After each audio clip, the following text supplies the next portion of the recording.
자, 이제 오늘부터 여러분과 함께 성경 파노라마 시간을 하게 될 텐데 우리 PPT 좀 한번 띄워 주시겠습니까? 네.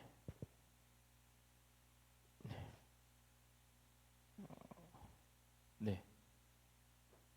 자, 오늘부터 이제 10주간 하게 될 텐데요. 우리 아이들도 와 있어요. 네, 아이들 환영하고요. 네, 9분만 더 나오면 돼요. 이제 한 번 나왔으니까 금방 갑니다. 9번. 네, 훅 갑니다. 네, 우리 청년들에게도 좀 귀한 시간이 됐으면 좋겠고, 우리가 성경을 조금 어려서부터 알았나니라고 되어 있는데 우리가 어려서부터 알았는데 사실은 어려서부터 알았는데 잘 몰라요, 그죠? 그래서 이번 기회에 성경이 어떤 책인지를 우리가 좀 더 함께 배워가고 알아가는 시간이 될 수 있기를 바랍니다.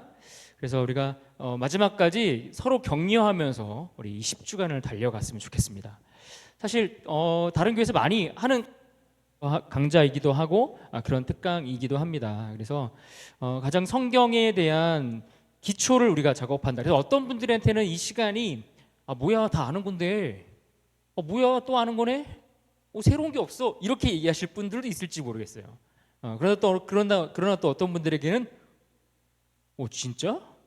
이래? 이런 반응이 나올 수도 있습니다. 그래서 누군가에게는 쉬울 수 있고 누군가에게는 조금 이렇게 새로운 것일 수도 있지만 우리 모두에게 필요한 내용들을 우리가 다루게 될 겁니다. 그러니까 성경 파노라마, 지금 화면에 보이는 오늘은 이제 가장 첫 번째 시간으로 성경의 큰 기둥들을 세워가는 두 가지 방법을 배우게 될 겁니다. 제목이 먼저 숲을 보고 나무를 보라 요거 하고요. 그 다음에 8가지 성경의 기둥 세우기 요 두 가지를 오늘 좀 빠른 시간 내에 진행을 해보도록 하겠습니다. 앞에 나와 있는 이 조각 보이시죠? 퍼즐 조각인데 이 퍼즐 조각만 보시고 이게 어떤 그림인지 여러분 맞추실 수 있겠습니까?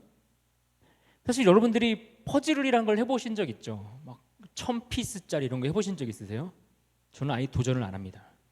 그거 진짜 하나 없어지면 진짜 머리 아프고 정말 힘듭니다. 근데 이 퍼즐을 할 때 여러분 가장 잘할 수 있는 방법이 뭘까요? 이 퍼즐을 할 때 가장 잘할 수 있는 방법은 완성된 그림을 한번 보고 시작하는 거예요. 이 완성된 그림을 보고 시작하면 이 조각을 하나 가지고서 이 조각을 어디다 넣어야 될지를 생각할 수가 있어요. 이 조각이 어느 위치에 어떤 자리에 어떤 그림의 한 부분일지를 생각할 수가 있는데, 만약 조각 막 1000개짜리 막 이런 조각들이 쫙 흩어져 있는데 완성된 그림이 없이 이 퍼즐을 진행해 나간다고 생각을 하면 정말 막막하고 황당하고 막 짜증이 날 수도 있습니다. 근데 사실 우리가 성경을 우리가 많이 안다라고 이야기하는데 사실 우리는 대부분 이 성경을 마치 전체 그림을 보지 못한 채 조각만 가지고서 말씀을 알아가고 배워가는 데만 집중을 했던 것 같아요. 그러니까 예를 들어서 우리가 설교 말씀을 듣는 것도 사실 그렇거든요. 한 부분들을 택한 본문 안에서 그 본문에 있는 말씀들을 나누죠. 또 우리가 성경 공부를 하는 것도 어떤 면에 있어서는 성경에 나와 있는 여러 가지 퍼즐 중에 한 조각들을 가지고서 그 부분을 배우는 겁니다. 심지어 큐티 하시는 분들 있죠. 큐티 하시는 분들도 사실은 조각을 보는 겁니다. 그래서 이 조각들에 대해서 우리가 많이 보는데 이 조각을 어떻게 모아서 어떻게 이 조각들을 배열할지에 대해서는 우리가 굉장히 잘 연습도 안 돼 있기도 하고 그런 것들을 모르는 상태에서 조각만 하다 보니까 이 성경을 읽다가 보면은 갑자기 왜 이야기가 흘러가다가 멈추지? 이런 생각이 들기도 하고, 도대체 이 이야기가 갑자기 여기서 왜 튀어나오지? 이런 생각이 들기도 하고, 또 어떤 것들은 가장 큰 실수 중에 하나가 그 말씀 한 구절을 딱 띄어서 봤는데 우리가 일반적으로 알고 있었던 그 말씀이 사실은 원래 의미하고는 별로 상관이 없는 경우들도 있어요. 예를 들어서 여러분 그 사업장들이나 가게 가면 제일 많이 붙어있는 액자가 있습니다. 어떤 내용인지 아세요? 말씀에 내 시작은 미약하였으나 내 나중은 심히 창대하리라. 근데 여러분 이 말씀은 사실 신장개업하는 가게를 위해서 쓰여진 말씀은 아니거든요. 근데 이 말씀이 왜 곳곳에 붙어 있느냐? 그냥 그 말씀만 보면은 너무 좋은 거예요. 일단 시작했는데 그렇다고 교회에서 선물 주는데 밤새 돈 세게 하소서 뭐 이런 거 액자 걸어놓을 수 없으니까 말씀 한 구절 딱 붙여놓는 거죠. 그런데 사실 이 말씀은 욥이 알 수 없는 고난과 고통을 당하잖아요. 너무 알 수 없는 고통 때문에 막 힘들어하고 괴로워하는데 그때 친구들이 찾아와요. 친구들이 누가 찾아오냐면 엘리바스, 빌닷, 소발 이런 친구들이 찾아와 가지고서 사실 위로를 해주면 좋겠는데 사실 위로를 잘 안 해줘요. 그리고 입 바른 소리만 하는 거예요. 옳은 소리. 너 혹시 하나님 몰래 사기친 거 없니? 뭐 이런 거 있잖아요. 너 혹시 하나님 몰래 죄 지은 거 있는 거 아니야?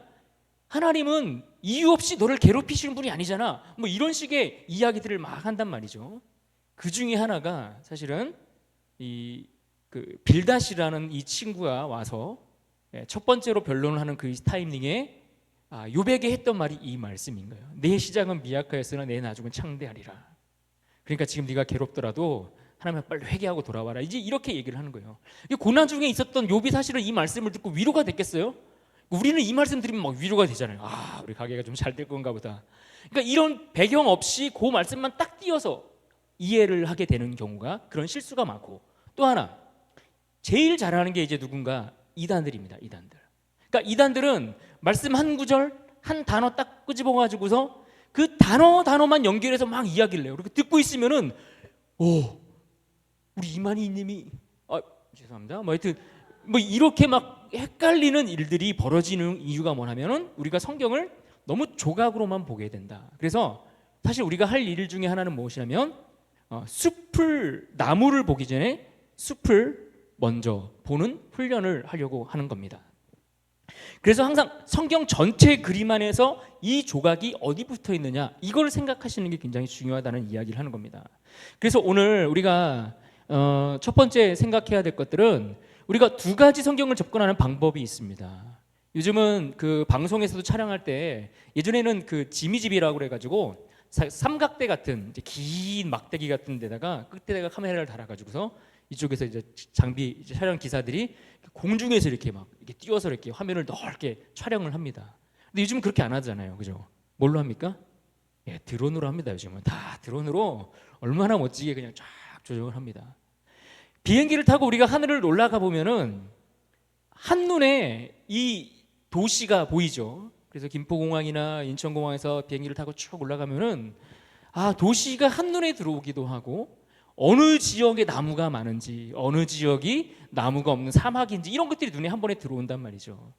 근데 이게 무슨 어떤 것을 이게 종합적인 성경 종합적인 분석 성경 종합적인 접근 방법이 있는 겁니다.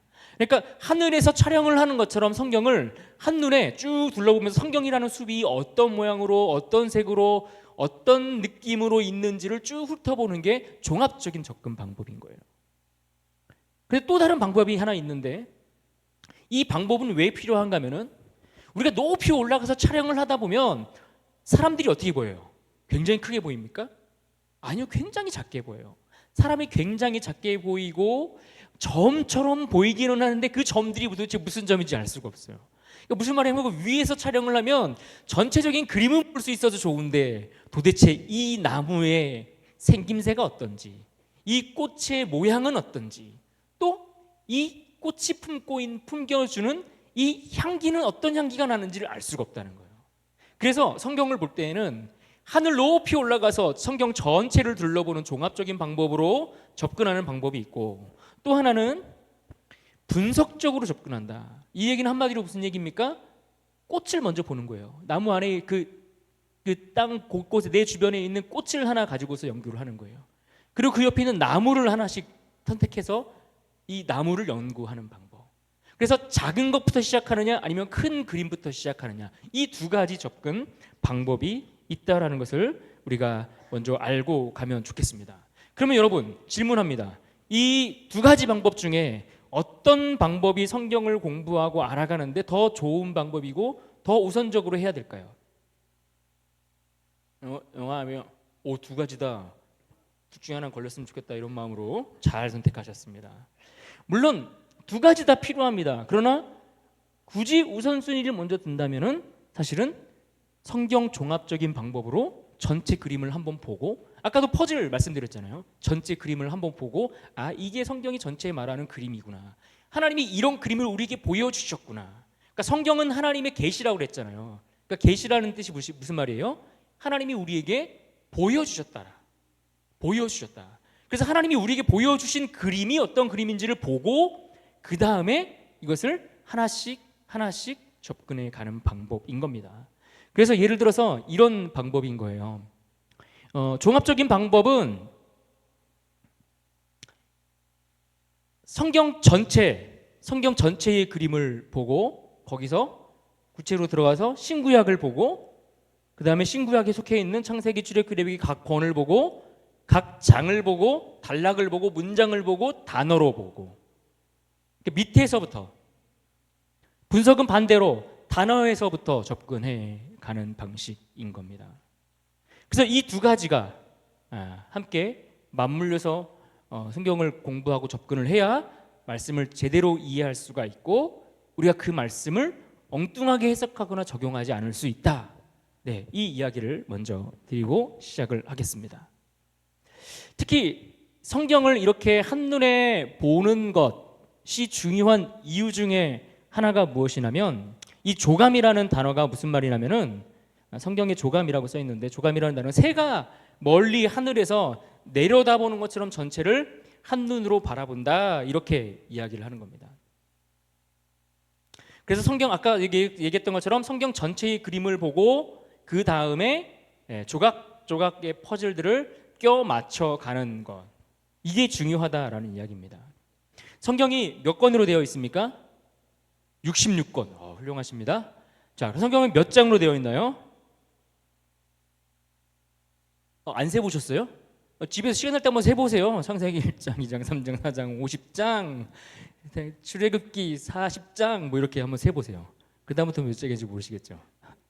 1189장, 1189. 네, 가끔씩 그래서 어떤 교회 가서 문이 잠겨 있으면 1189 한번 눌러보세요. 그러면 열리는 경우들이 많습니다. 네, 1189. 네, 네. 1189장으로 되어 있고 66권으로 되어 있습니다.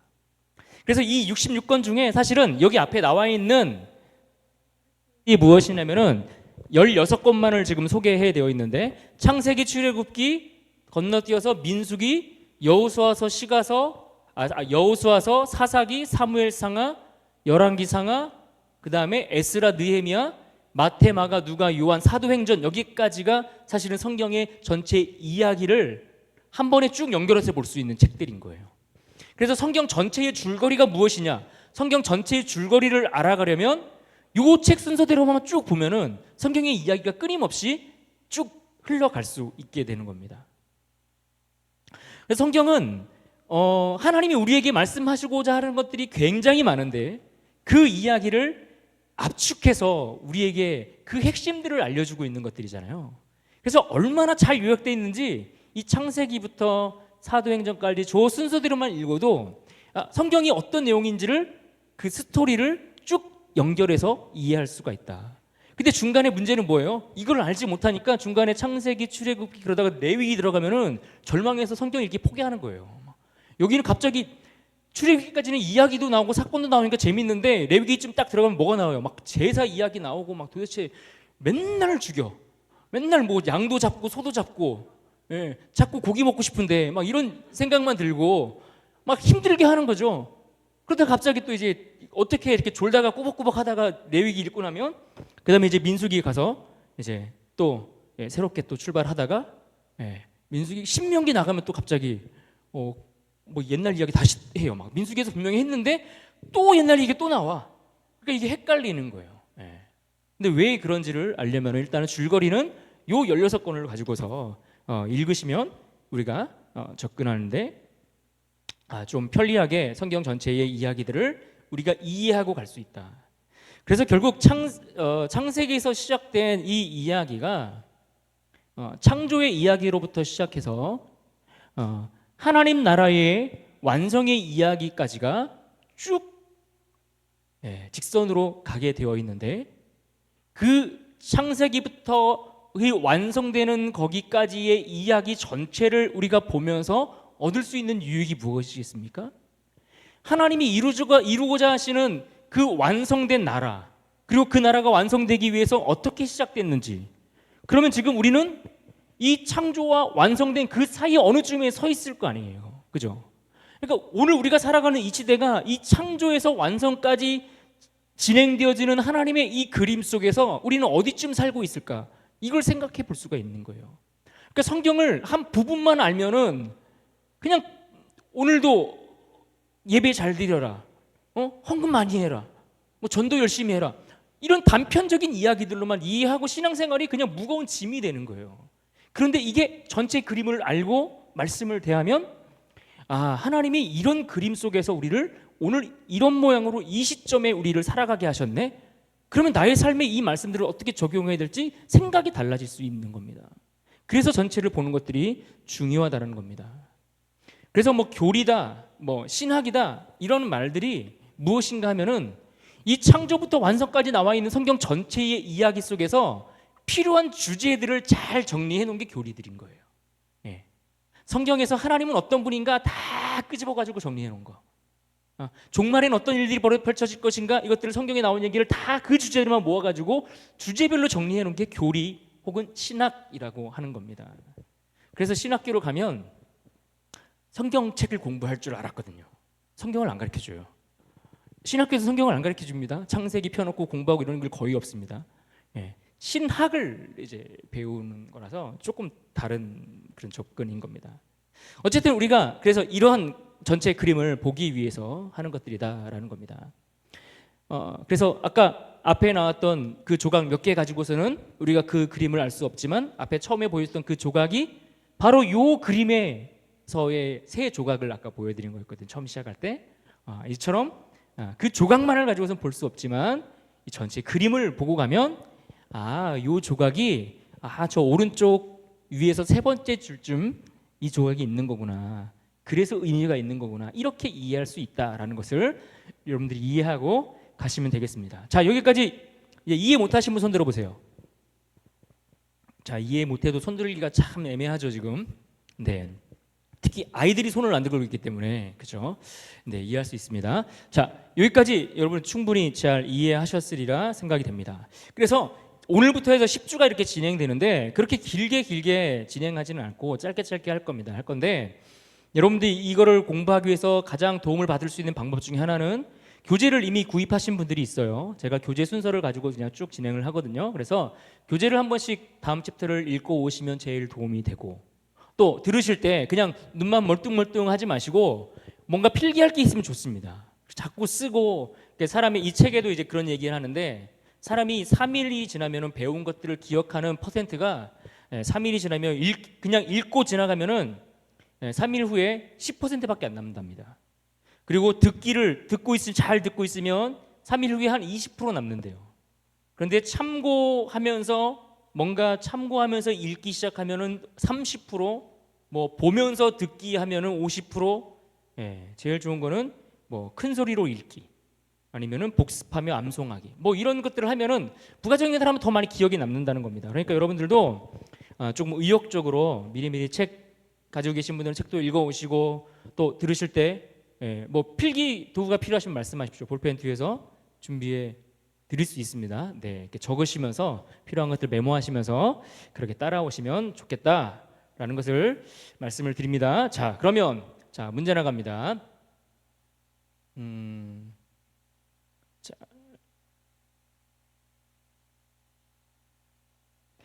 자, 우리 학생들에게 구약 성경은 몇 권일까요? 오, 은규 81 땡! 땡! 완전 틀렸습니다. 완전 틀렸어요. 가깝지도 않았어요. 비슷하지도 않았습니다. 자, 책 보고하는 거 끝났습니다. 이제 한 번에 맞춰야 돼요. 자, 아깝습니다. 아깝습니다. 나는 지금 깜짝 놀랐어요. 한 번에 맞추는 줄 알고. 그러니까 저도 엄마 아빠 눈이 동그래져가지고 우리 아들이 막 기대감이 넘쳤는데 대단했습니다. 놀라웠어요. 예. 어릴 때 우리 태우 형제의 모습을 그대로 보는 것 같은. 아닌가요? 참 달랐습니까? 맞죠? 네, 감사합니다. 자, 구약 성경에 뭐 여기는 올드 테스트먼트 해가지고 구약이 무슨 뜻이에요? 옛날 약속, 옛 언약.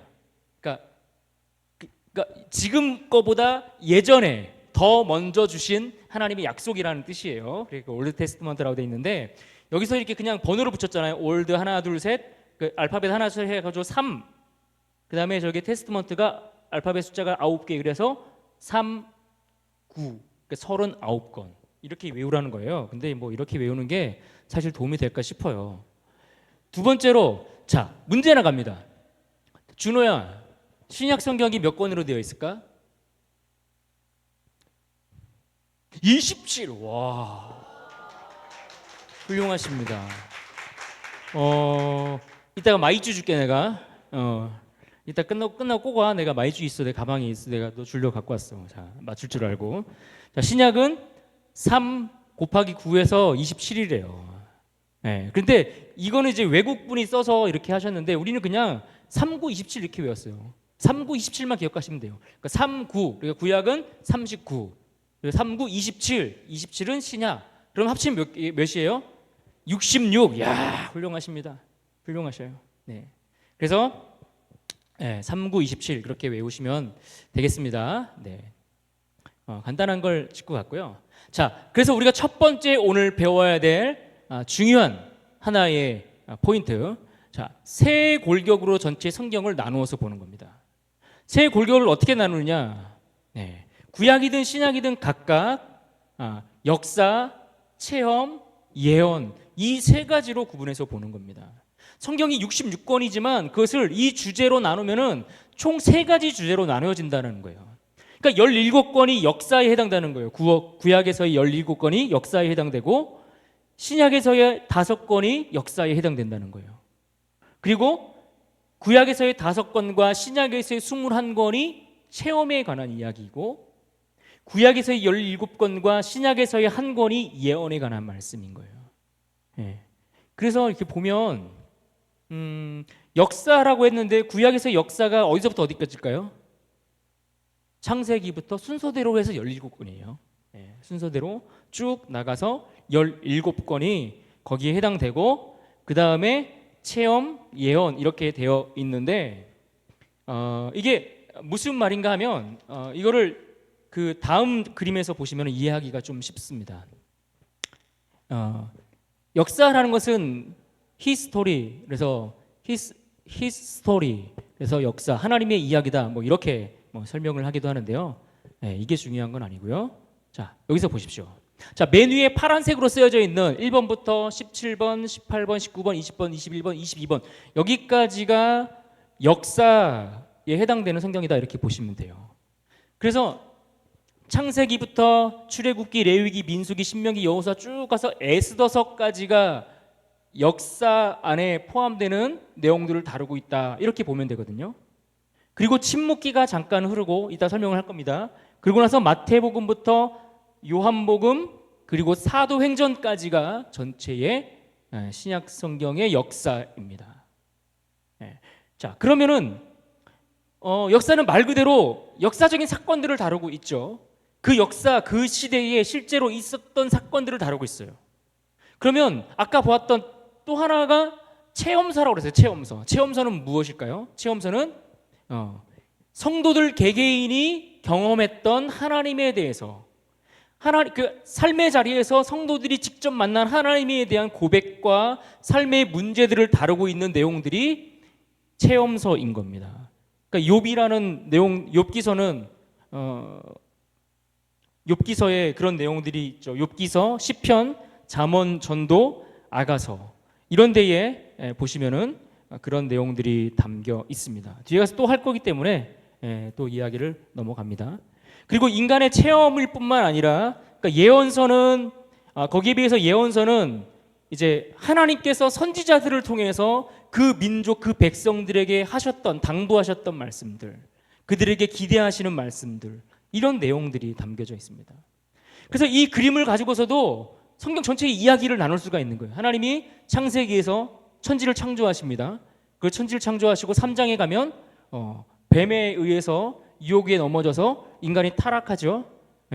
타락한 사건 이후에 그들이 에덴 동산에서 쫓겨나요. 그렇게 살다가 그들이 번성해 가는데 노아 시대에 그 땅에 죄가 가득하니까 하나님이 그 땅을 물로 심판하세요. 심판하셔서 그들이 다 죽고 이 노아의 가족들만 구원을 받죠.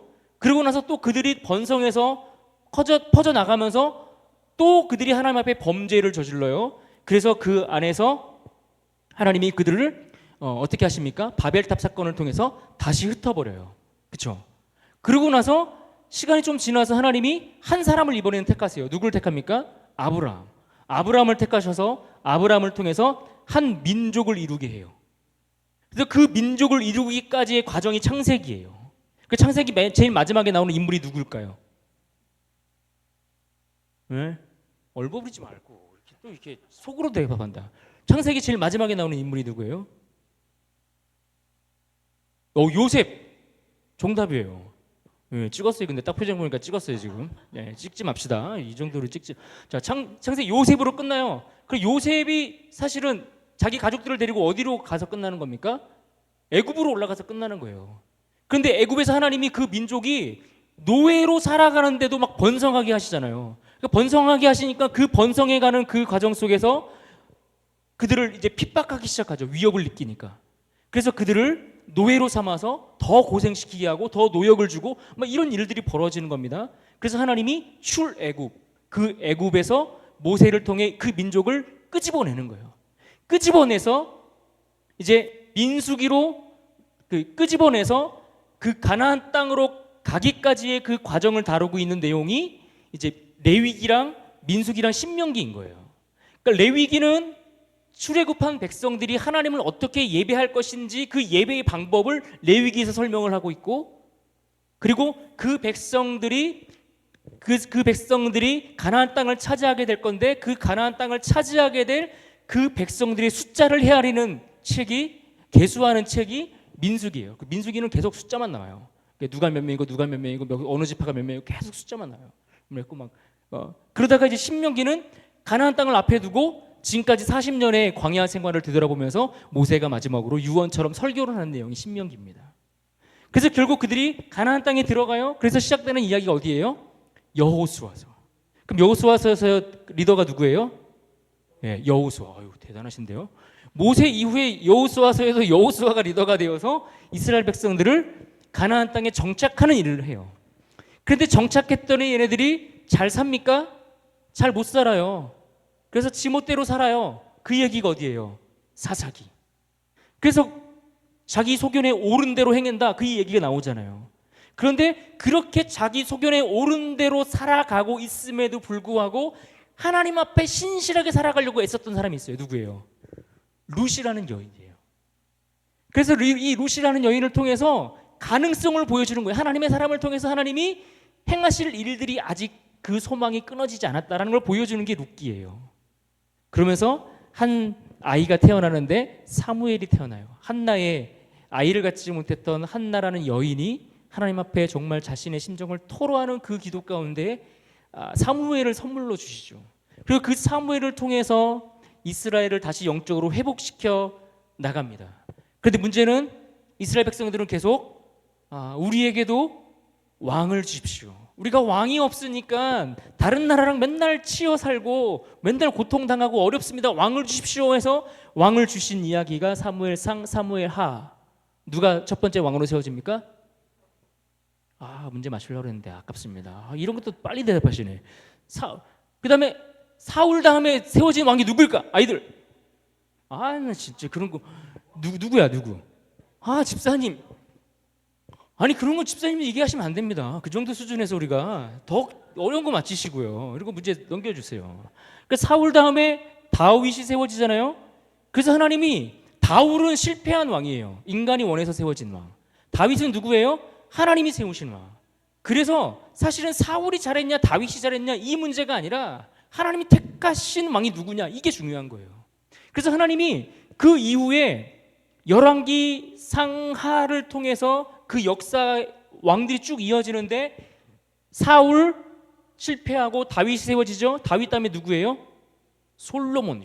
대단합니다. 지금 생각보다 많은 것들을 알고 계세요. 솔로몬. 근데 솔로몬 이후에 누구예요? 여기서부터 이제 막힐 줄 알았어. 내가 이럴 줄 알았어. 르호보암만 얘기하면 50% 왔네요. 요로보암. 둘. 역시 안수 집사님. 야.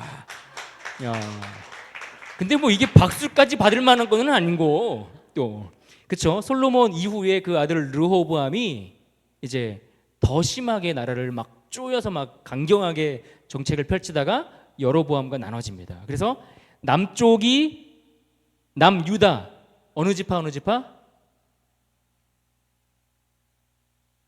유다 지파. 하나만 더 얘기하면 진짜 레위 지파 땡. 베냐민 지파, 베냐민과 유다 지파. 그 나머지 10개 지파는 북이스라엘 이렇게 나눠지는 거예요. 그런데 하나님이 그 역사를 보세요. 열왕기상, 열왕기하, 이게 왕들의 이야기거든요. 근데 역대기에 들어가면은 역대상, 역대하 들어가면 또 왕들의 얘기가 또 나와요. 막 짜증나고 그러지 않으세요? 막 화가 또 막 갑자기 왜 왕이 또 나와? 헷갈린단 말이에요. 같은 사건이 또 나오고 막 그래요.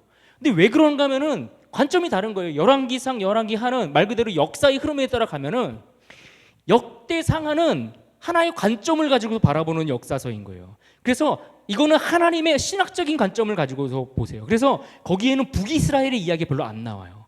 왜? 북이스라엘은 하나님의 약속의 흐름에 따라 가는 왕조가 아니거든요. 거기는 그래서 왕이 바뀔 때마다 계속 반역을 일으켜서 이렇게 다 들이받고 왕이 되는 사람들인 거예요.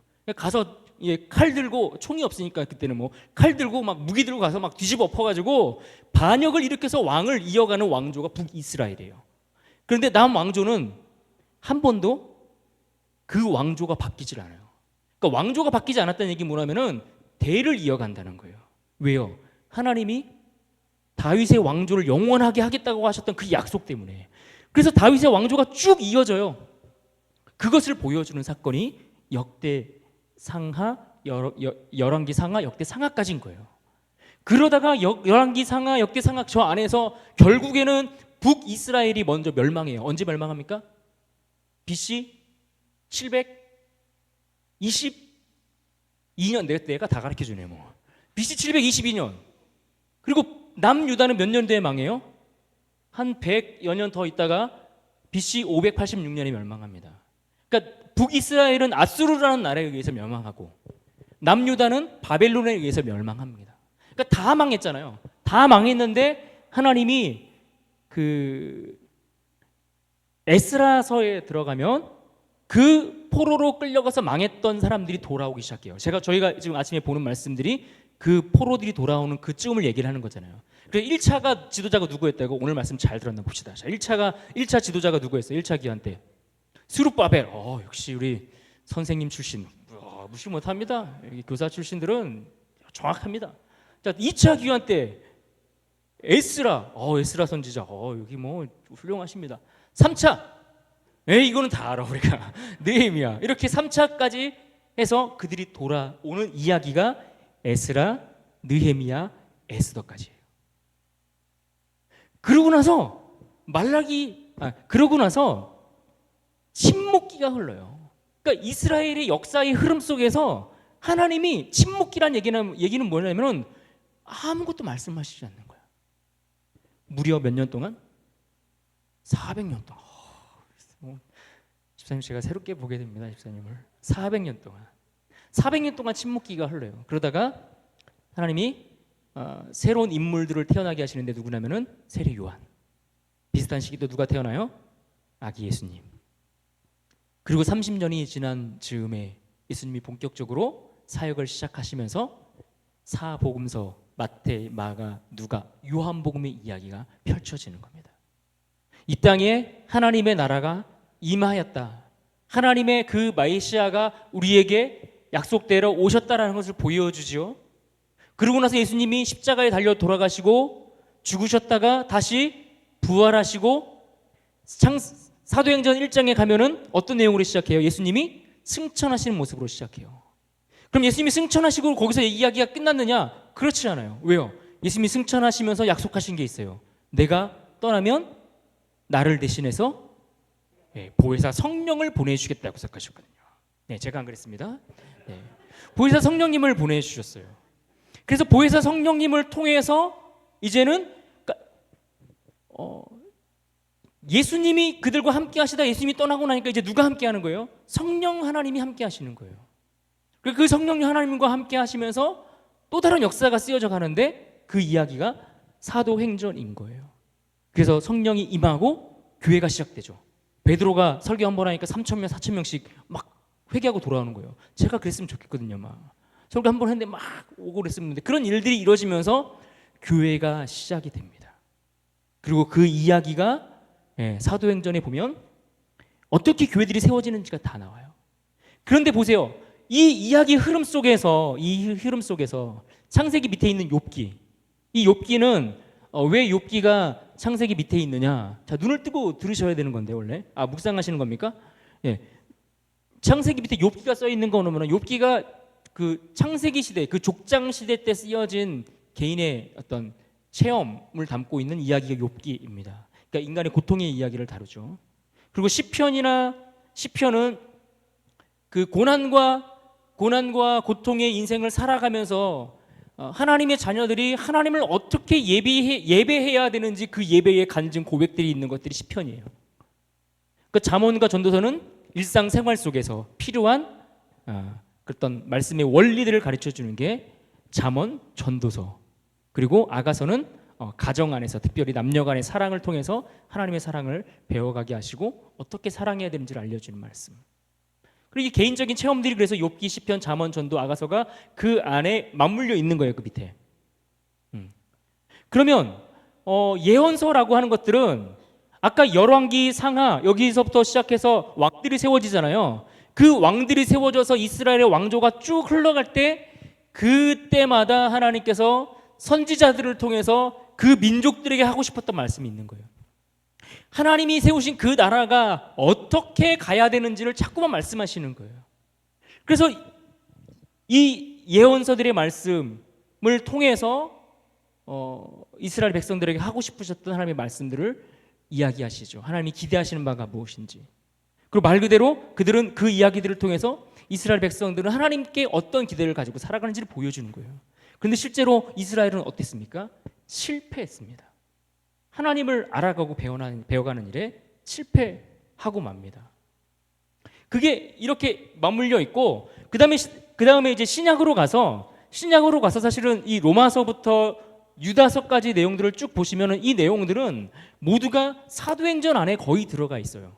네. 사도행전에서 이제 바울이 전도하는 내용들 있잖아요. 전도하면서 한 지역 옮겨갈 때마다 거기다가 복음을 전하고 전도를 해서 교회를 세우잖아요. 그럼 거기에 있는 교회들을 나중에 지나간 바울이 그 교회를 향해서 권면의 메시지를 편지를 써서 보내는 거예요. 너희에게 요즘 이런 문제가 있다고 하는데 하나님의 자녀들은 이런 문제들을 이렇게 접근하는 게 좋아. 헌금의 문제, 뭐 예언하고 뭐 그런 교회 무질서한 문제들이 생겼을 때 예를 들어서 어떻게 이것들을 정리할 것인지, 교회 간에 어떻게 서로를 돌아볼 것인지 이런 구체적인 교회들에 관한 이야기들이 그 안에 담겨져 있죠. 성도들의 삶에 관한 이야기. 그러면서 마지막 예언서로 끝나죠. 요한계시록에서 어쨌든 그 내용을 보여주면서 성경 전체가 이야기가 끝이 납니다. 그래서 구약 시대는 태초로 시작해서 족장 시대를 넘어서 쭉 해서 본국으로 귀환하는 것까지, 신약 시대는 예수님이 이 땅에 오셔서 사도들을 통해서 그의 제자들을 통해서 복음이 전해지고 교회가 세워지고 마지막 때에 어떻게 하나님 나라가 완성되는지 요한계시록까지 해서 그렇게 아까 말씀드렸던 역사서와 그 다음에 또 하나는 체험과 그 다음에 예언, 이 세 가지를 가지고서 큰 골격을 나눠 갈 수가 있습니다. 요약하는 내용들은 이미 했고요. 자, 그래서 성경을 이렇게 우리가 지금 창세기부터 요한계시록까지 짧게 그냥 대충 이렇게 쭉 한번 훑어봤는데 이 이야기를 보면은 성경은 굉장히 다양하면서도 통일성을 가지고 있다는 것이 성경이 가장 보여주는 큰 특징 중에 하나입니다. 성경은 몇 명이 기록했습니까? 인간의 저자가 몇 명이에요? 40명의 저자들이 성경을 기록을 했습니다. 그런가 하면 10가지 수단이라고 되어 있어요. 교재에도 보시면은 교재 27페이지 가지고 계신 분들 27페이지 보시면 성경은 최소 10가지의 다양한 수단, 펜, 끌, 가죽, 진흙, 파피루스, 돌 등의 성경이 기록되어 있다. 그러니까 기록의 수단이 여러 가지라는 겁니다. 그리고 성경이 처음 기록돼서 마지막 성경이 완성되기까지 기간이 몇 년이냐? 1600년 정도의 기간을 성경이 기록된 기간입니다. 그리고 성경 전체의 장수는 몇 장입니까? 1100 289장. 한 번 말씀드린 거는 딱 기억하시면 제일 좋습니다. 그 다음에 또 하나, 세 가지 언어로 되어 있대요. 세 가지 언어로 되어 있다라고 이야기를 했고요. 그래서 히브리어, 헬라어, 또 하나 뭘까요? 히브리어, 헬라어, 아람어. 그 세 가지로 기록되어 있습니다. 그리고 거기에 등장하는 성경의 인물들이 2930명 정도가 등장한다고 그렇게 설명을 하고 있고요. 성경 전체는 66권이고 다양한 모든 주제를 다루고 있고 거기에 나오는 지명들만 1551개 정도의 지명이 된다. 이렇게 성경에 대해서 이야기를 하고 있습니다. 그런데 중요한 것은 40여 명이 같은 시대도 아니고 40여 명을 1600년 기간 동안 쭉 나열해 보세요. 한번 흩어보세요. 다 같은 시기에 쓴 게 아니잖아요, 성경이. 그런데 그 많은 사람들이 그 긴 기간 동안에 각자 처한 상황도 다르고 문제가 다른 상황 속에서 성경을 기록하게 하셨는데 그 내용과 그 주제들이 하나의 주제와 하나의 초점에 맞춰져 있다는 것이 굉장히 중요한 성경이 가지고 있는 통일성 중에 하나입니다. 그래서 성경이 하나님의 말씀이라는 것을 어떻게 알 수 있냐? 성경이 성경을 증거한다라고 그렇게 이야기를 하거든요, 보통. 그러니까 성경이 성경 스스로 이게 하나님의 말씀이라는 사실을 보충해주고 설명해주고 보완해주는 내용들이 그 안에 계속 담겨 있다는 거예요. 그래서 특히 하나님의 이 말씀 전체가 예수 그리스도라는 한 분에 의해 초점이 주목되고 맞춰져 있다는 거예요. 그래서 구약 시대에는 어떤 예수님에 대해서 이야기를 하고 있을까요?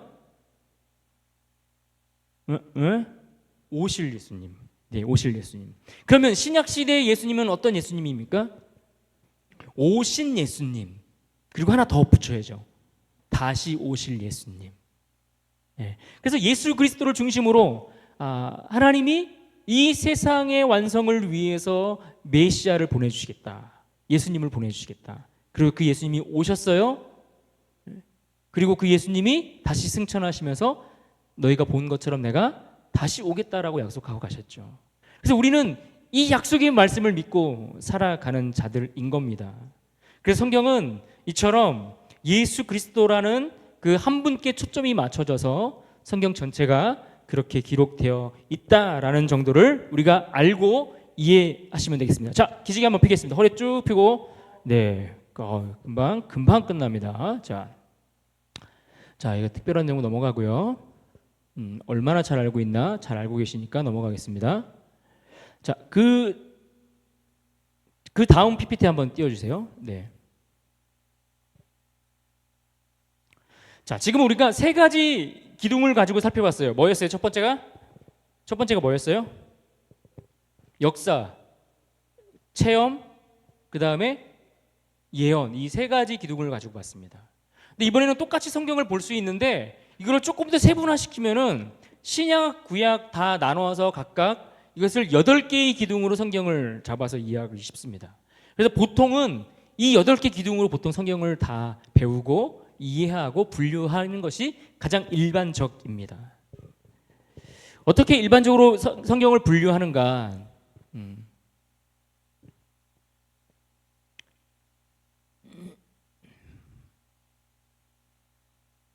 그 역사서라고 아까 이야기했던 그 부분들을 실제 역사와 그렇지 좀 덜한 부분들을 나눠서 구분을 하는 겁니다. 그래서 구약 성경을 율법서와 역사서로 나누는 거예요. 그래서 아까 시가서라고 얘기했던 부분들이 아까 체험에 해당되는 부분들, 그 다음에 아까 선지서, 예언서 봤던 부분들 똑같이 그렇게 되고, 신약은 아까 복음서와 역사서가 사실은 합쳐져 있었는데 이걸 또 나누는 거예요. 복음서 하면 어디서부터 어디까지입니까? 마태, 마가, 누가. 요한은 들어갑니까? 안 들어갑니까? 뒤에서 X 했는데 들어갑니다. X 아닙니다. 네.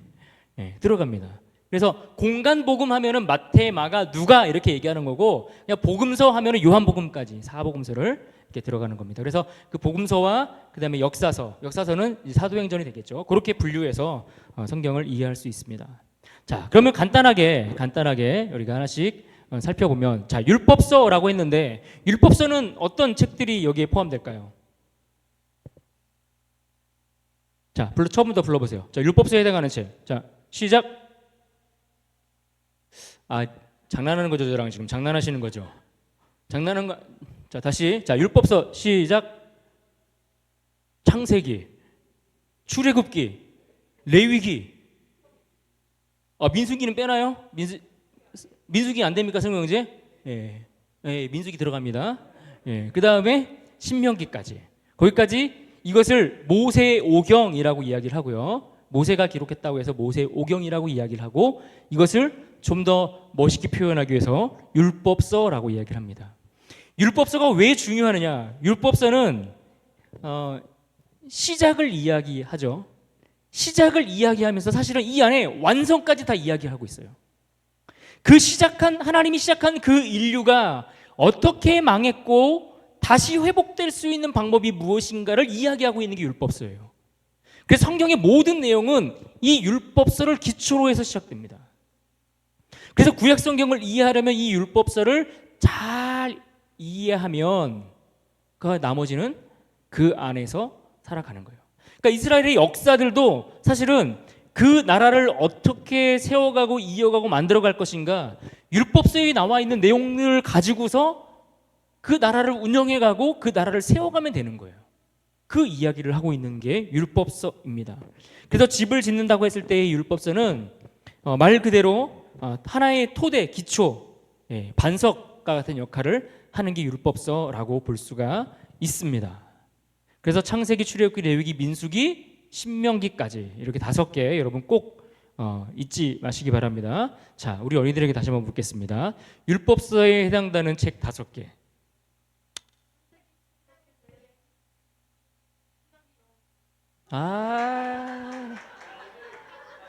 항상 과해.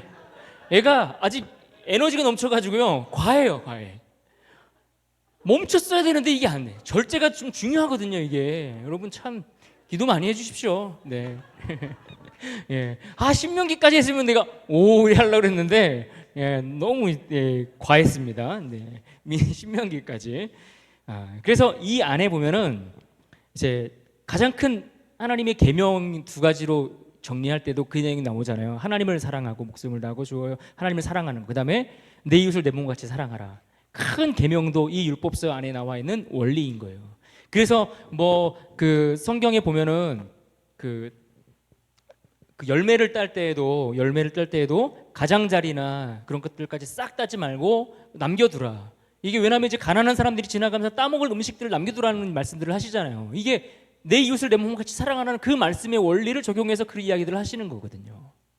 그런 식으로. 그다음 10계명도 10가지가 있는데 1계명부터 4계명까지는 하나님과 관련된 이야기를 하고 있고 5계명부터 10계명까지는 인간과의 관계 속에서 이루어지는 이야기들을 하고 있죠.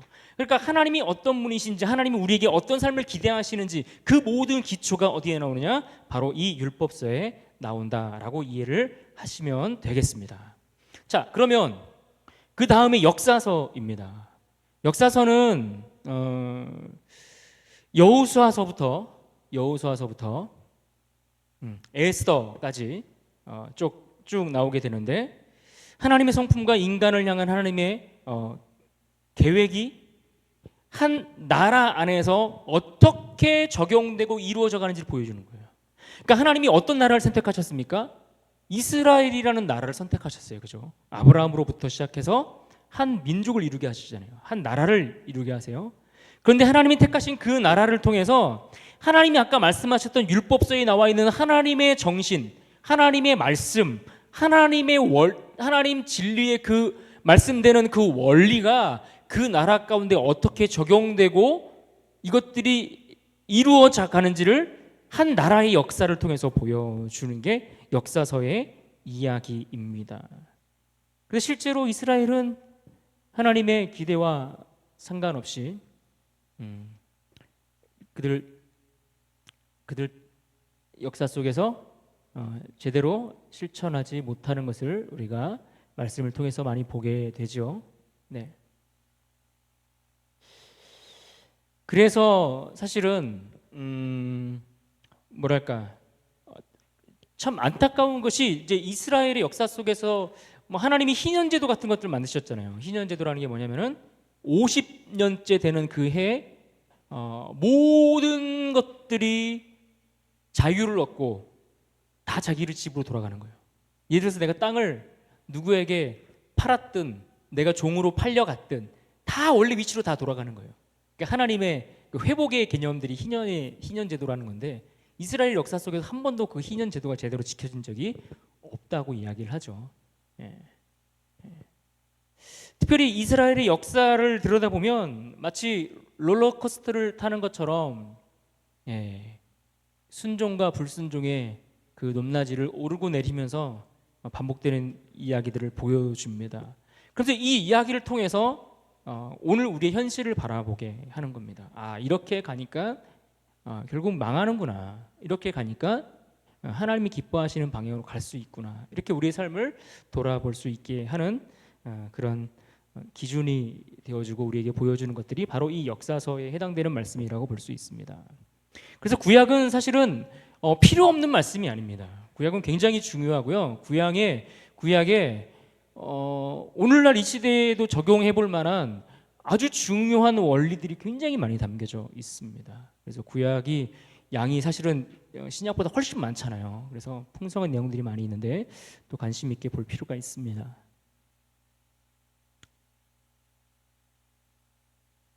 자, 그 다음에 시가서입니다. 세 번째 시가서인데 이 시가서는 아까도 말씀드린 것처럼 어떤 개인적인 자기의 고백. 그러니까 모든 시대, 그러니까 오늘 그때 성경이 쓰였던 그 당시 시대뿐만 아니라 오늘날을 살아가는 이 시대의 모든 시대에 살아가는 사람들, 그 사람들의 마음을 다루고 있는 이야기가 바로 이 시가서에 해당되는 말씀입니다. 그래서 욥기서는 주제가 뭡니까?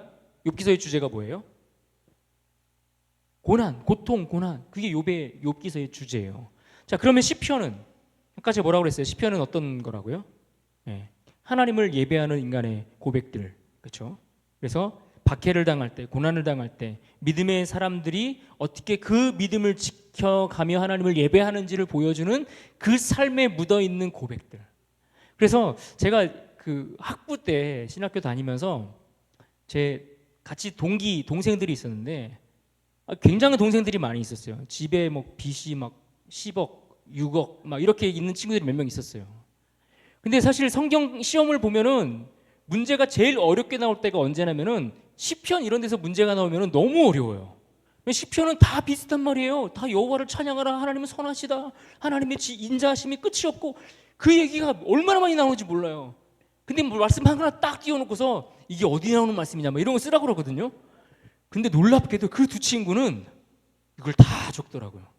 어떻게 이거를 잘하나 봤더니 인생이 하도 고달퍼서 그들은 매일같이 하는 일이 시편에 있는 말씀을 묵상하는 거예요. 고통과 고난 가운데 살아가는 인생들이 하나님 앞에 어떻게 고백하고 하나님을 예배했는지를 매일매일 묵상하는 거예요. 그러니까 시편을 매일같이 이렇게 뚫어져라 쳐다보고 묵상하고 읽고 기도하고 이러니까 와, 시편을 막 아무도나 갖다 내도 막 다 맞추는 거예요. 그래서 진짜 시편은 그런 인간의 삶의 현장에서 드려지는 아주 절절한 고백들이 그 안에 담겨 있죠. 특히 가장 많은 시편을 기록한 인물이 누굽니까? 다윗. 근데 그 다윗이 얼마나 많은 고난을 당합니까? 그런데 그 고난 속에서 또 하나님 앞에 어떻게 고백하는지가 담겨져 있잖아요.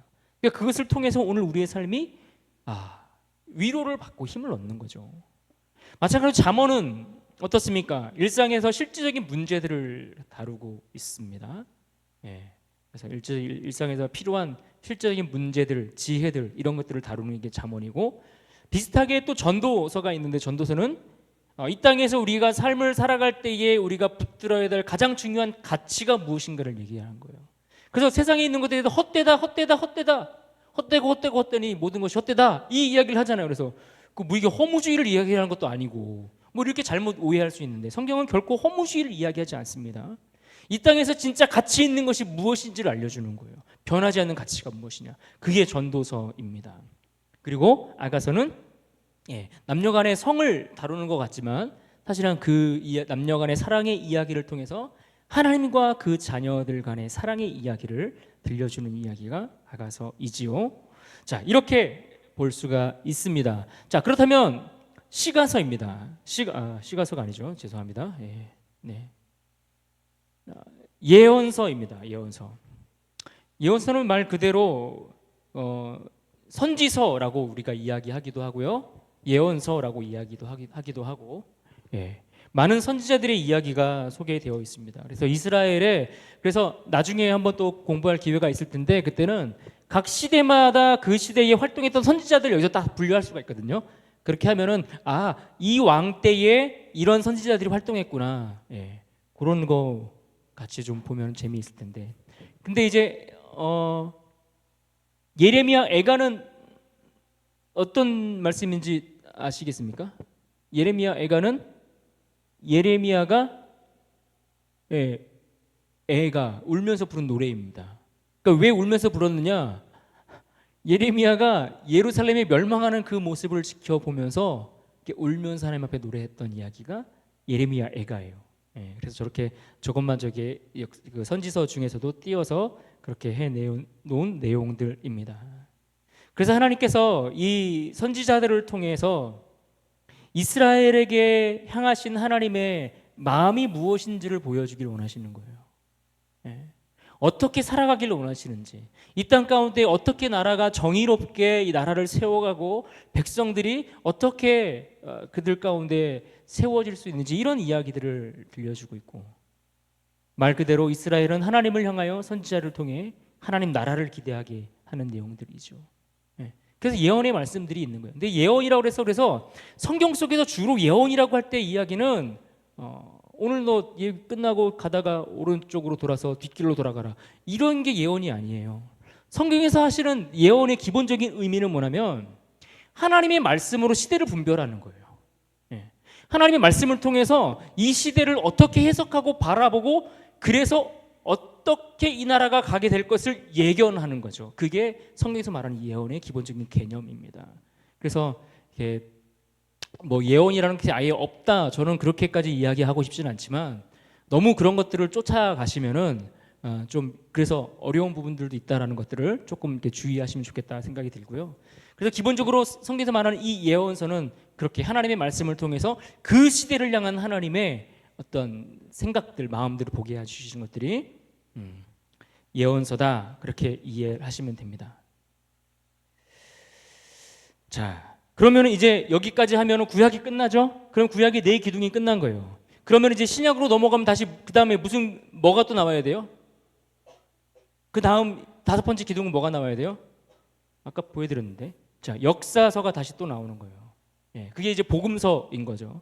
예, 구체적으로 하면은 이제 복음서로 나눠지는 건데, 이 복음서는 구약에서 예수 그리스도에 대해서 예언하는 말씀들이 있었다고 그랬잖아요. 그러면 이제 이 땅에 예수님이 오셨는데 그 예수님이 구약에서부터 예언했던 그 메시아가 맞느냐, 이 이야기를 우리에게 들려주는 거예요. 예.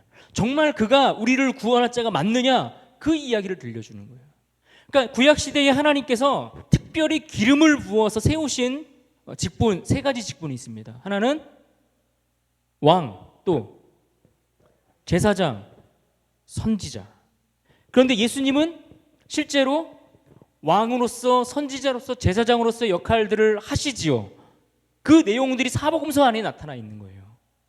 그래서 구약 시대에 대해 예언했던 그 메시아, 하나님이 인간을 위해서 구원하실 자를 보내주신다고 말씀하셨고, 그 구원할 자라고 말씀하셨던 그 메시아가 예수 그리스도, 그분이 맞다라는 사실을 보여주는 거예요.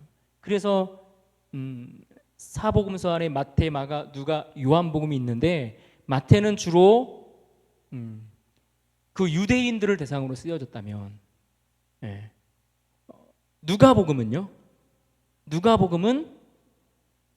이방인들을 좀 대상으로 쓰였다라는 관점이 조금 있는가 하면, 마가복음은 좀 인간적인 관점에서 조금 쓰여졌다, 이렇게 볼 수가 있고요. 그럼 요한복음은 조금 마태, 마가, 누가랑은 조금 달라요, 느낌이. 그러니까 마태, 마가, 누가는 공간복음. 왜 공간복음이라고 얘기하냐면은 보는 관점이 하나의 사건을 각각 다른 관점으로 보고 있다는 거예요. 그러니까 하나의 사건을 그 기자들마다 유대인에게 대상으로 썼던 마태복음이 보는 내용들. 그래서 마태복음에는 구약 성경을 엄청나게 인용을 해서 씁니다. 눈을 뜨셔야겠죠? 예, 눈을 뜨셔야 됩니다. 그래야지 보이는 겁니다. 구약 시대에 대한 이야기들을 많이 해요. 그런가 하면 누가복음 같은 경우는 이제 저자가 그 누가잖아요. 근데 누가가 직업이 의사였거든요. 그렇다 보니까 이방인들에게 또 그 자기만의 가지고 있는 아주 세밀한 관찰력들을 가지고서 또 그 사건들을 접근하는 방법들이 그렇게 차이가 있는 겁니다. 그래서 마태, 마가, 누가복음 그 중에서 제일 먼저 쓰여진 성경책은 뭘까요? 마태, 마가, 누가복음 중에 제일 쓰여진 순서를 잘 기억해 보세요. 마태, 마가, 누가복음 중에 제일 먼저 쓰여진 책은 뭘까요? 뭐라고요? 마태라고 이야기하시는 분들이 있고 마가복음이라고 이야기하시는 뭘까요? 자, 이왕 하는 거. 자, 마태복음 손 들어보세요. 마태복음이 제일 먼저 쓰여졌다. 자신 있게 손 드세요. 괜찮아요. 정확히 입장을 표명해요. 자기 입장을, 자기 의견을. 우진 형제, 자기 입장을 표명해. 묻어갈 생각하지 말고. 마태, 마가 걸라 빨리. 마태? 죄송합니다. 마가복음이 먼저 쓰여졌습니다. 사실은 마가복음이 먼저 쓰여졌습니다. 네. 그런데 이제 그런데 마태, 마가, 누가복음이 있고 요한복음은 조금 다른 게 요한복음은 영적인 교훈들 이런 것들이 사실은 더 많이 있어요. 그래서 예수님이 나는 생명의 빛이다. 나는 생명의 떡이다. 나는 생명의 기료 진료 생명이다. 자기에 대해서 이렇다 저렇다 말씀하시는 것들이 많이 있거든요. 그런 내용들이 이제 요한복음에만 나와 있죠. 굉장히 영적인 해석들이 조금 필요한 것들이 사실은 요한복음에 담겨 있습니다. 그래서 결국 사복음서는 구약에서 말씀하셨던 그 메시아가 나타났다는 것을 보여주는 사건이 사복음서입니다. 그렇다면 그 다음에 이어지는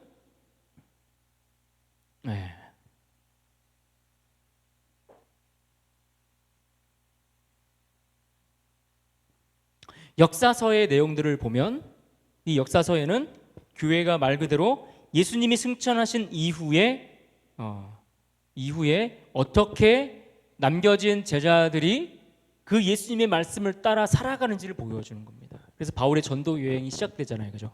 바울의 전도 여행을 통해서 교회를 세워가는 거예요. 그리고 그 교회가 오늘 우리 성산교회까지 온 겁니다. 그리고 우리는 그 교회를 또 이어가야 될 책임이 있는 겁니다. 그래서 그 이야기들을 통해서 어떻게 하나님 나라가 성장해가고 확장되어가고 펼쳐져 가는지 보여줘요. 그래서 그 바울이 전도를 하면서 제일 마지막에 가고자 했던 데가 어디예요? 로마. 왜 로마를 가기로 했습니까? 로마를 거쳐서 서바나로 가기로 원했기 때문에. 그러니까 로마서에 보면은 내가 서바나로 가기를 원했다는 그 내용이 나와요. 근데 서바나가 어디냐면 오늘날 스페인 지역을 얘기를 하는 거거든요. 그러니까 이게 왜 뭘 보여주냐면 사도행전의 그 전도 여행의 그 흐름이 사실은 그 당시에서는 세상의 전체라고 생각했던 범위까지를 다 보여주고 있는 거예요. 그때는 그 이상의 범위에 누가 살고 있다는 생각을 못 했거든요. 그래서 서바나까지 가면 복음이 땅끝까지 전해진다고 생각한 거예요. 바울이 그 시대의 자기의 생각에 의해서. 그래서 로마로 가려고 했던 거예요. 그래서 일부러 예루살렘으로 올라가서 잡혀서 로마에까지 들어가려고 하잖아요. 왜? 그는 로마 시민권을 가지고 있었으니까 붙잡히면은 그냥 거기서 처형당하는 게 아니라, 심판을 받는 게 아니라, 나는 로마인이니까 나는 로마 왕 앞에 가서 나를 변론하겠다. 그렇게 해서 일부러 로마를 가는 거예요. 그래서 마지막에 사도행전 끝에 보면은 로마의 그 작은 집에 머무르면서 한 2년인가 해서 기억이 정확히 안 나는데 한 2년 이상을 거기 머무르면서 말씀을 가르치는 내용들로 사도행전이 끝나요. 그러니까 그 얘기는 무슨 얘기냐면 하나님의 나라가 성령이 이 땅에 임하시는 그 사건을 통해서 교회를 통해서 확장되어 가서 세계 열방으로 가고 있다는 것을 보여주면서 사도행전이 끝나는 거예요. 그래서 목사님들이 많이 그런 얘기 하잖아요. 사도행전이 몇 장까지 있습니까? 28장. 자신 있게 얘기해서 괜찮아요. 틀려도 괜찮아요. 뭐라고 안 합니다. 그렇게 조금만 욕하지 제가. 28장까지 있어요. 그래서 29장은 우리가 써나가야 될 29장이 있다라고 이야기를 하잖아요. 그게 오늘 우리 교회의 역사, 그렇죠? 그 이야기를 하는 겁니다. 그리고 그 안에 담겨져 있는 그 다음 7번째 기둥이 서신서라는 기둥입니다. 각 교회들을 향한. 그래서 실제로 이 내용들을 보면 신의 산에서 주어진 명령들이 뭐 살세하게 나누면 613가지 정도가 된다고 이야기를 하는데, 서신서에 나와 있는 그런 권면, 흔히 권변이라는 의미로 우리에게 교훈하고 있는 내용들을 쭉 정리를 해보면 이것은 무려 1051가지 정도의 내용이 나온다고 이야기를 하거든요. 그러니까 사실 구약 시대에 이야기했던 것보다 더 많은 권면의 내용들이 이 서신서 안에 담겨 있습니다. 그래서 이 서신서의 이야기들은 그 시대의 교회들을 향한 가르침이고 그들을 향한 권면이기도 하고 그 당시에 교회를 다녔던 성도들을 향한 권면이기도 하지만, 이것은 오늘 이 시대를 살아가는 우리들을 향한 권면이고 실제적인 우리 삶이 어떻게 살아가야 될지 보여주는 내용을 담겨 있는 내용들이죠. 그래서 우리 교회 공동체를 향한, 우리 개인을 향한 그런 권면들이 이 안에 담겨져 있다, 그렇게 이해하시면 되겠습니다. 자, 마지막입니다. 힘내십시오. 그러고 나서 마지막 권면 가운데 하나가 무엇이냐면은, 마지막 8번째 기둥은 이제 신약의 예언서입니다. 신약의 예언서는 어떤 책입니까? 요한계시록 한 권을 이야기합니다. 요한계시록 한 권. 그래서 창세기가 시작에 관한 것을 이야기를 하고 있다면, 성경의 마지막 장인 요한계시록은 성경의 끝을 이야기하고 있습니다. 그 끝을 이야기하고 있다는 것은 끝났다가 아니라 하나님 나라의 완성을 보여주는 겁니다. 그러니까 좀 더 엄밀히 얘기하면은, 하나님이 창조하신 세상이 인간에 의해서 타락했잖아요. 그 멸망하고 무너져 버렸어요. 하나님과의 관계가 단절됐어요. 하나님의 형상으로 지음받았는데 그 형상이 완전히 뭉개져 버렸어요. 뒤틀려 버렸다고요. 그런데 요한계시록을 통해서 하나님께서 무엇을 보여주세요? 그 잃어버렸던 하나님 나라가 다시 회복되는 거예요. 하나님이 처음 창조하셨던 그 창조가 다시 회복되고 완성되는 것을 보여주는 장면이 요한계시록입니다. 그래서 이 마지막 예언서의 말씀을, 요한계시록은 누가 썼습니까? 사도 요한이 썼습니다. 근데 이 사도 요한이 반모섬에 유배를 가서 마지막에 이 말씀을 이제 기록하게 되는데, 제일 많이 이단 나오는 데가 이 요한계시록이죠. 이 상징적인 단어들이나 숫자 이런 것들이 많이 있어서 이것들을 해석을 해야 되는데, 성경 전체의 그림 안에서 이것을 해석하지 못하면 이게 2만이 3만이 뭐 이게 나오는 겁니다. 네. 그러니까 모든 이단들의 시작은 거의 여기서 나와요. 그리고 우리나라에 이단의 계보가 있어요, 나름대로. 그 계보를 따라 올라가면 거의 한두 개로 다 모이게 되어 있습니다. 거기서 나온 사람들이 우리 허경 그 어르신도 이만희 그쪽에서 이렇게 나와서 하나 차리셨거든요. 예, 그 명부에 있었어요. 그 신천지 명부에. 예, 그 한번 보신 적 있는데, 뭐 그렇게. 근데 다들 어디서 나오는 이 요한계시록, 마지막 때에 어떤 일들이 벌어질 것인지, 하나님 나라가 어떻게 완성될 것인지. 근데 이것을 보면서 그냥 이렇게 공포심에 끌려가는 거예요. 이 말씀을 보면서 두려운 거예요. 뭐 여기 막 심판 얘기 나오고 막, 그래서 뭐 한때, 두때, 세때, 뭐 반때, 뭐 잠시 뭐 멈췄다가 뭐 이상한 얘기 나오는데, 제대로 해석 못하고 이해를 못하면 혹해서 막 심판에 대한 두려움 때문에 사람들이 이단에 끌려가죠. 그러니까 이단은 항상 이 말씀들을 통해서 두려움의 마음들을 심어줍니다. 그런데 요한계시록은 두려움의 마음을 심어주는 것들이 아니라, 이런 환난 속에서 결국에는 하나님이 승리하신다는 걸 보여주는 거예요. 하나님의 승리와 하나님의 완성을 보여주는 거예요.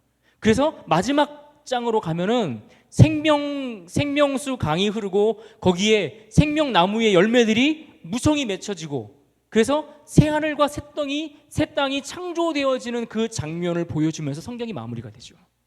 그래서 하나님이 처음 창조하셨던 그 세상이 다시 회복되어서 완전한 세상을 이루어가는 하나님 나라의 완성을 보여주는 것으로 성경이 끝이 나게 됩니다. 자, 그래서 오늘 총 앞에서는, 우리가 앞에 타임에서는 3가지로 기둥을 잡아서 이야기를 했습니다. 첫 번째 3가지 기둥으로 잡아서 이야기할 때 첫 번째 뭐였습니까? 역사서, 그 다음에 체험과 예언, 이 3가지 기둥으로 우리가 성경 전체를 볼 수가 있고, 좀 더 우리가 일반적으로 성경의 기둥을 이야기를 한다면 몇 가지 기둥이요? 8가지 기둥으로 이해할 수 있다. 첫 번째 기둥, 율법서, 역사서, 지난주에 한 거 아니죠? 시가서, 그 다음에 예언서, 그 다음에 신약으로 넘어와서 복음서, 네. 역사서, 서신서, 예언서, 이렇게 해서 8가지가 됩니다. 그래서 오늘 우리가 성경의 기둥을 한번 세워보는 이야기들을 나누었고요. 다음 주에는 이제 한 챕터씩 거의 나갈 겁니다. 이렇게 3번 챕터 구약 시대를 알아야 하나님의 마음이 보인다. 요 내용들을 가지고서 우리가 살펴보도록 하겠습니다. 다음 주에 제가 질문합니다.